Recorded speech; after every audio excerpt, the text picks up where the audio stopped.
Então, nós temos aqui o vetor 2 menos 1, 4 vezes ele, é esse vetor aqui, 4v1.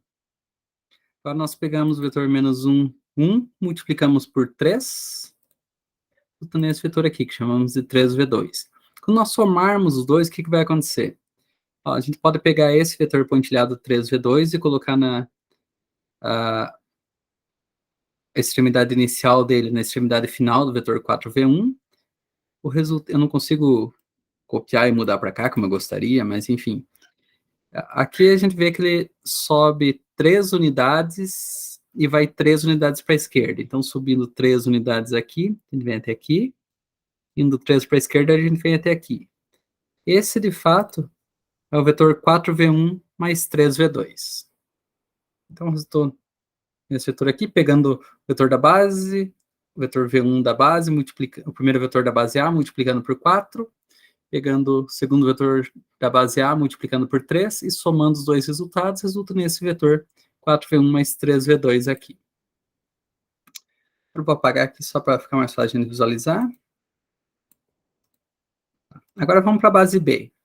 A base B, pelas nossas contas, aplicando a matriz de mudança de base que encontramos, esse vetor não é mais dado por 4, 3, mas é dado por 7 menos 1. Como a gente obteve isso, só pegamos o vetor 4, 3, multiplicamos, escrito na forma de matriz coluna, e multiplicamos pela matriz mudança de base. Encontramos 4 menos 3, menos 1, 1. Fazendo essas contas, encontramos o vetor 7 menos 1. O que isso significa? Que nós vamos pegar o vetor, o primeiro vetor aqui que nós escrevemos foi 1, 0. Então, 1, 0 nós vamos chamar de W1, 2, 1 de W2. Então, pegamos 1, 0 e multiplicamos por 7. Vai dar um vetor comprido aqui. Então, esse vetor aqui.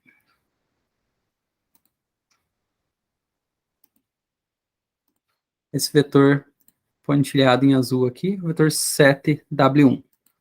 Agora nós pegamos o outro vetor e multiplicamos por menos 1. O outro vetor é o vetor 2, 1. Multiplicando ele por menos 1. Multiplicando ele por menos 1, encontramos o vetor oposto dele aqui, né? Menos 1, W2. W2 é o que a gente está chamando de 2, 1. Se nós somarmos esses dois vetores em azul em pontilhado, o que vai acontecer? É o mesmo que a gente pegar esse vetor menos 1, W2, colocar a extremidade inicial dele na extremidade final do vetor 7W1. Bom, aqui se a gente vê o que está acontecendo, esse vetor desce uma unidade e vai 2 para a esquerda. Então, descendo uma unidade e indo 2 para a esquerda, nós encontramos esse vetor aqui, que é o 7W1 mais menos 1 vezes W2. Então, vou apagar o que está antes aqui, só para... Bom, o que nós fizemos para encontrar esse vetor em azul aqui? Multiplicamos o primeiro vetor da base por 7, multiplicamos o segundo vetor da base por menos 1 e somamos os dois. 7 menos 1 foram os resultados que obtivemos aqui na mudança de base. Se nós compararmos isso com o que a gente tinha feito na base A, que é a que está em verde aí, nós encontramos exatamente o mesmo vetor. Tá? Isso por quê? Porque é esse vetor que nós escrevemos ora na base A, como 4 vezes o vetor V1 mais 3 vezes o vetor V2, ora na base B, como 7 vezes W1 menos 1 vezes W2. É o mesmo vetor, por isso é exatamente o mesmo vetor aqui, só é escrito de jeito diferente. É isso que significa escrever um vetor em bases diferentes. É o mesmo vetor, o vetor não muda, o que muda são os coeficientes da combinação linear, porque você está pegando vetores diferentes nas bases, porque são bases diferentes. Tá? Isso é mudança de base num vetor. O que a gente está interessado é mudança de base num operador, ou numa matriz quadrada. Vamos ver como é que fica isso. Deixa eu ver aqui.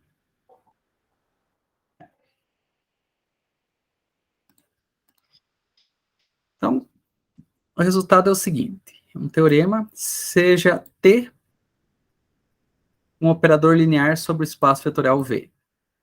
Se A e B são bases de V, e TA e TB são as matrizes do operador T, respectivamente, nas bases A e B, então elas estão relacionadas por essa expressão.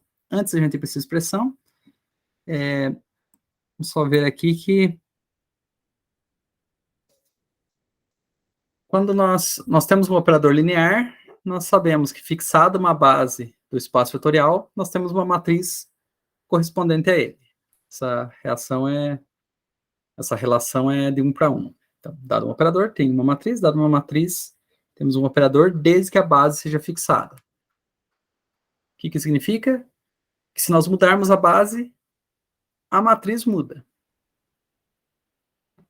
Então, nós temos o operador é sempre o mesmo, mas numa base ele é dado pela matriz, uma certa matriz, noutra base por outra matriz. Nós estamos chamando a matriz desse operador na base A de TA, a matriz desse operador na base B de TB. É isso que a gente está fazendo. Então, existe uma relação entre essas duas matrizes, TA e TB, que é dado por essa expressão aqui. TB, ou seja, matriz de T na base B, é dado por uma coisa que parece muito complicada aqui. Mas, ó, aqui, na verdade, são um produto de 3 matrizes. Aqui no meio aparece TA, T na base A. Então, T de B é uma coisa complicada, mas que depende de T na base A. Na verdade, essa coisa complicada não é complicada. Aqui na direita, esse I aqui é a mudança de base de B para A. E aqui na esquerda é a inversa dessa matriz. Então, se a gente conhece a matriz mudança de base de B para A, nós multiplicamos a matriz do operador T na base A por essa matriz mudança de base de B para A pela direita, e pela esquerda nós multiplicamos pela inversa dessa mesma matriz aqui. Tá dando ver isso, só vendo bem rapidinho. Basta a gente escrever o vetor T, o vetor de transformação de V na base A. Isso é escrito, por propriedade de transformação linear, como a matriz de T na base A e o vetor V na base A. Na base B tem uma expressão semelhante. O vetor T de V escrito na base B é dado pela matriz do operador T na base B, que multiplica o vetor V na base B. A gente pega esse vetor V na base A aqui e escreve ele como o vetor B escrito, desculpa, o vetor V escrito na base B, multiplicado pela matriz de mudança de base de B para A. Porque se a gente tem o vetor V na base B, multiplica ele pela matriz de mudança de base de B para A, a gente encontra esse mesmo vetor na base A. A gente fez algo parecido com o vetor T de V na base A. Na verdade, é a mesma coisa. T de V na base A ele vai ser dado pelo vetor T de V na base B, multiplicado pela matriz de mudança de base de B para A. Então, pega esse vetor T de V na base B, multiplica pela matriz de mudança de base de B para A, encontra o vetor T de V na base A. Substituindo esses resultados, nós encontramos que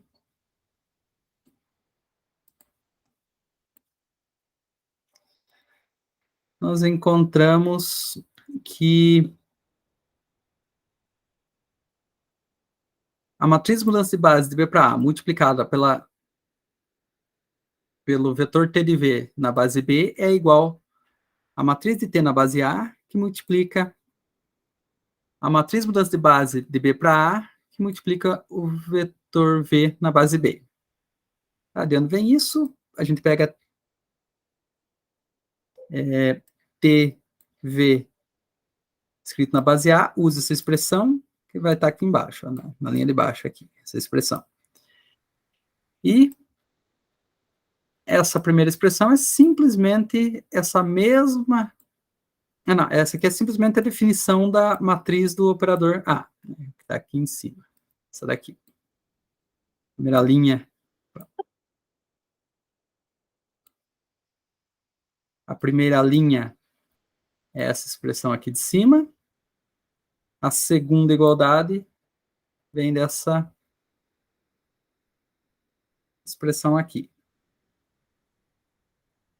Só que, se a gente voltar aqui para a primeira expressão, TA VA, esse VA a gente usa essa expressão de cima aqui, escreve assim.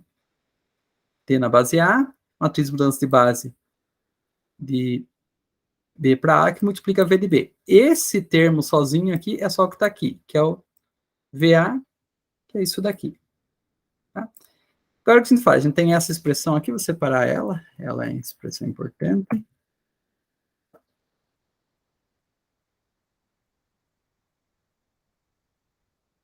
Aqui, ela. Aqui aparece a matriz de mudança de base de B para A. A gente multiplica pela inversa dela ambos os membros dessa expressão aqui. Então, aqui multiplico pela inversa essa matriz aqui. E aqui. Bom, aqui aparece a inversa de uma matriz multiplicada pela matriz. Isso dá identidade. Então, a gente nem precisa escrever mais. Sobra isso daqui. Então, sobra T de V, transformação de V, escrito na base B, igual a esse resultado aqui. Só que a própria transformação de V na base B, ela é escrita assim, por definição de matriz de operador linear. Transformação de V na base B é T na base B, que multiplica V na base B. Então, a gente ficou com o quê? A gente ficou com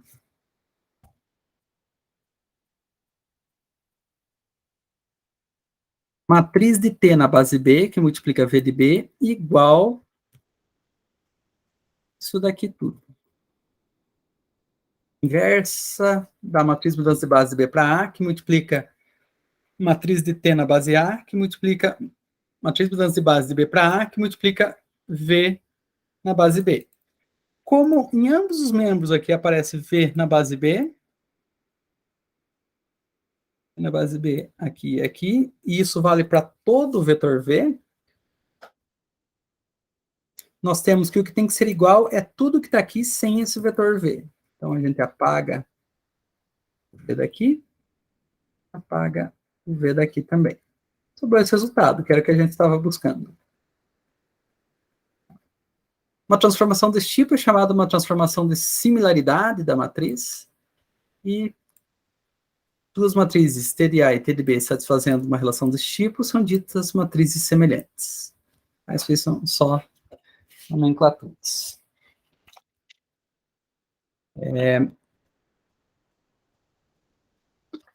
Então, o que nós aprendemos? Nós aprendemos que, dado uma matriz que representa um operador numa base, a gente sabe encontrar a matriz que representa esse operador em outra base, simplesmente conhecendo a matriz de mudança de base, da base que a gente quer para que a gente tenha, e a inversa dessa matriz. Ok. Então, isso aí, por enquanto, é tudo preliminar. Ainda nem chegamos no que a gente quer.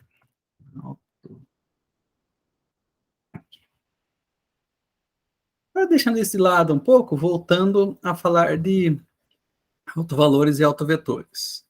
Lembrando que são autovalores e autovetores.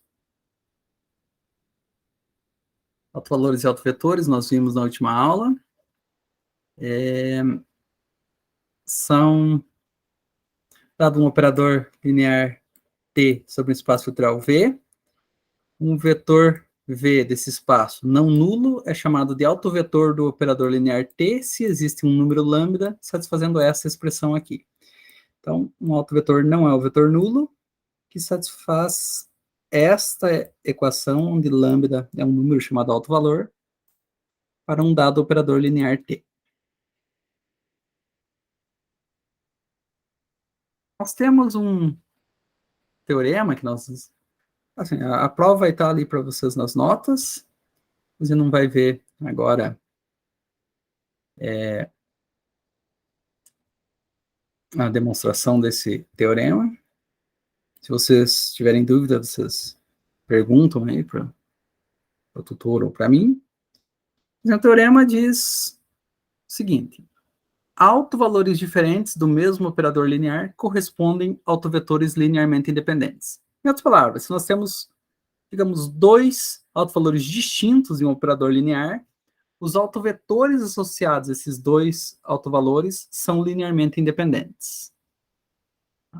Você tem 3 autovalores diferentes, você pega um autovetor associado a cada um desses autovalores, esses 3 autovetores serão linearmente independentes, e assim por diante. Beleza, o que a gente quer, na verdade, é um corolário desse teorema, que diz o seguinte: se a dimensão do espaço vetorial é n, e um operador linear A sobre esse espaço vetorial possui n autovalores distintos, então existe uma base em relação à qual a matriz de A é diagonal. Por que isso? Bom, se a dimensão do espaço vetorial é n, e um operador possui n autovalores distintos, se você pega um autovetor associado a cada um desses autovalores distintos, você vai ter n autovetores linearmente independentes. Um conjunto de n vetores linearmente independentes no espaço vetorial de dimensão n é automaticamente uma base desse espaço vetorial. Então, vamos pensar que a gente está... Como é que é isso? Então, nós temos A possui n autovalores distintos num espaço vetorial de dimensão n. Vamos chamar os autovetores associados a esses... um autovetor associado a cada um desses autovalores de V1, V2 até Vn. E, como a gente sabe, eles são linearmente independentes por consequência daquele teorema. Então, nós podemos escrever o seguinte. Vou devagar aqui. Esse operador A, aplicado no autovetor V1, vai resultar em autovalor lambda1 vezes V1. E nós temos expressões parecidas para os outros aqui.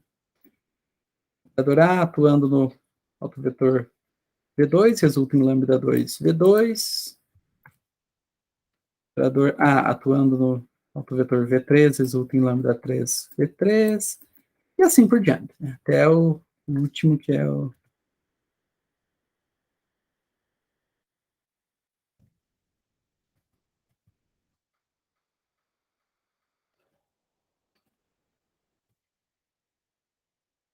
A atuando no autovetor Vn resulta em lambda-n Vn. A gente sabe que esses V1, V2, V3 até Vn são uma base desse espaço vetorial, porque pelo teorema eles são n vetores linearmente independentes, que estão associados a n autovalores distintos. E o espaço vetorial, por hipótese, aqui é de dimensão n. Então, n vetores linearmente independentes no espaço vetorial de dimensão n constitui-se uma base desse espaço vetorial. Então, V1, V2, V3 até o Vn formam uma base desse espaço vetorial.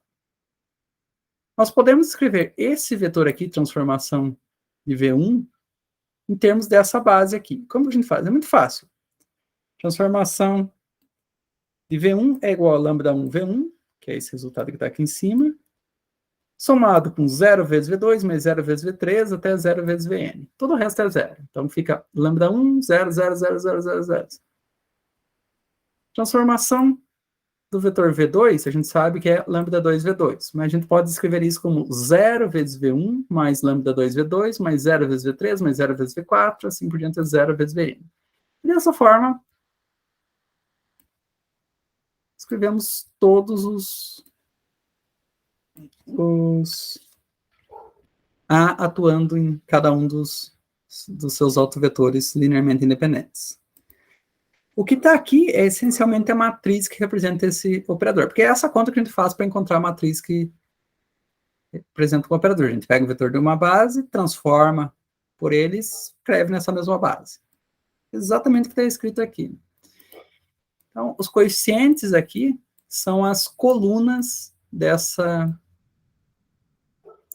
matriz. Então, a matriz que representa esse operador A é, primeira coluna é lambda1, 0, 0, 0, 0, 0, 0, 0. É o que está aqui. Lambda1, 0, 0, 0, 0, 0, 0, 0. Segunda coluna é 0, lambda2, 0, 0, 0, 0, 0, 0, 0. Então, a segunda coluna é 0, lambda 2, 0, 0, 0, 0, 0, 0. Terceira coluna é 0, 0, lambda 3, 0, 0, 0, 0, 0. Então, 0, 0, lambda 3, 0, 0, 0. E assim por diante até a última.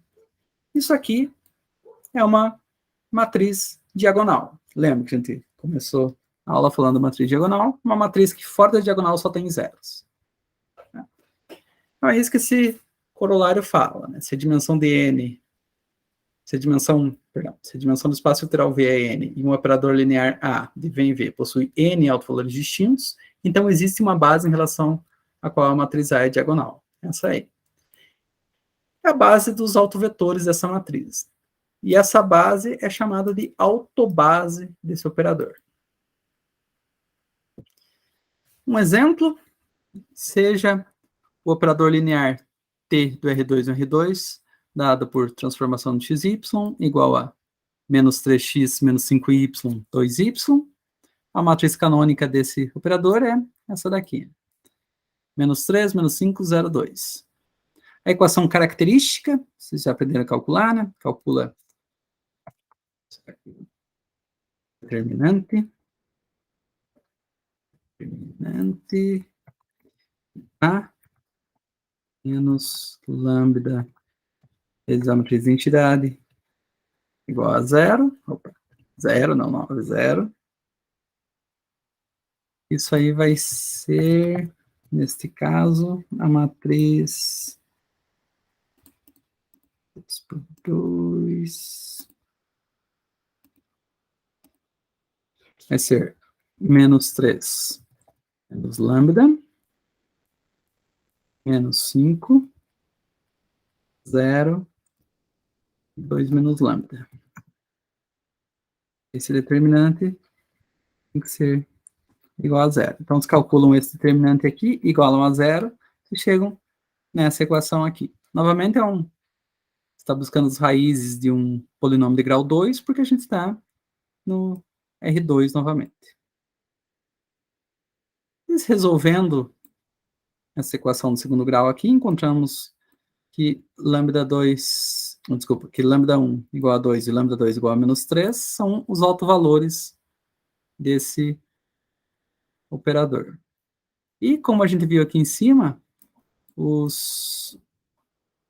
a matriz escrita nessa base, na base de autovetores, é uma matriz diagonal, a matriz desse operador, e os elementos de diagonal são dados pelos autovalores, lambda 1, lambda 2 e lambda 3. Então, nesse caso, na autobase desse operador, a matriz é lambda 1, 0, 0, lambda 2. Ou seja, 2, 0, 0 menos 3, que é uma matriz diagonal. Ok? Ótimo. Agora, finalmente, podemos falar de diagonalização de matrizes. O que é diagonalização de matrizes? Então, você já imagina o que seja. Então, você já tem um operador linear sobre o espaço vetorial V. Se TC e TP são, respectivamente, as matrizes desse operador nas bases canônicas e de autovetores, então, temos essa expressão aqui. Vamos voltar um pouquinho, só para a gente entender. TC é a matriz do operador T na base canônica, TP é a matriz desse operador T na base de autovetores, ou na autobase. Esse P vem de vetores próprios, que é outro nome para autovetores. Então, TC, base canônica, TP, autovetores, as matrizes que representam o mesmo operador T, uma na base canônica, outra na base de autovetores. Então, nós temos duas matrizes que representam o mesmo operador em bases distintas. Como é o mesmo operador em bases diferentes, nós sabemos relacioná-la. Nós vimos na aula de hoje como que é essa relação. É dado por aquela expressão. No caso aqui, na autobase e aqui a base canônica, né? Então, se a gente conhece a matriz da base canônica, o que geralmente é muito fácil de encontrar, por inspeção a gente encontra, o que a gente precisa? A gente precisa da matriz de mudança de base, da autobase para a base canônica e de sua inversa. Daí a gente faz essa multiplicação aqui, multiplica matriz de T na base canônica pela direita e pela matriz de mudança de base da autobase para a base canônica, e pela esquerda, pela inversa dessa matriz, e a gente encontra a matriz de T na autobase. Você fala, nossa, mas parece complicado aqui. Calcular essa matriz da matriz de mudança de base, da base de autovetores para a base canônica. Na verdade, não é, né? Porque se vocês lembram como a gente calcula a matriz mudança de base, a gente viu agora há pouco,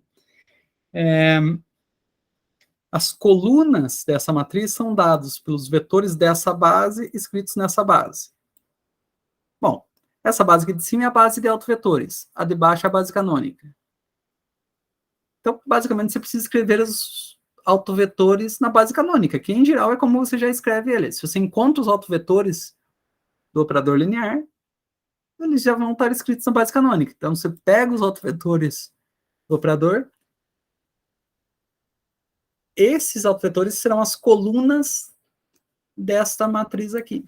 Daí pronto, acabou. Bom, acabou mal dizendo, porque né, tem que calcular a inversa dela, que daí é mais complicado um pouco, mas assim, a gente sabe calcular. Muitas vezes essa matriz é simplesmente denotada por P. E daqui nós temos a seguinte definição. A matriz quadrada A é dita diagonalizável se existe uma matriz P tal que a inversa de P multiplicada por A multiplicada por P seja diagonal. Então, o resultado disso aqui é uma matriz. Se essa matriz for diagonal, a matriz A é chamada de diagonalizável. E nesse caso, dizemos que a P é a matriz que diagonaliza, que é P é a matriz que diagonaliza a matriz A, o que P é a matriz diagonalizadora da matriz A.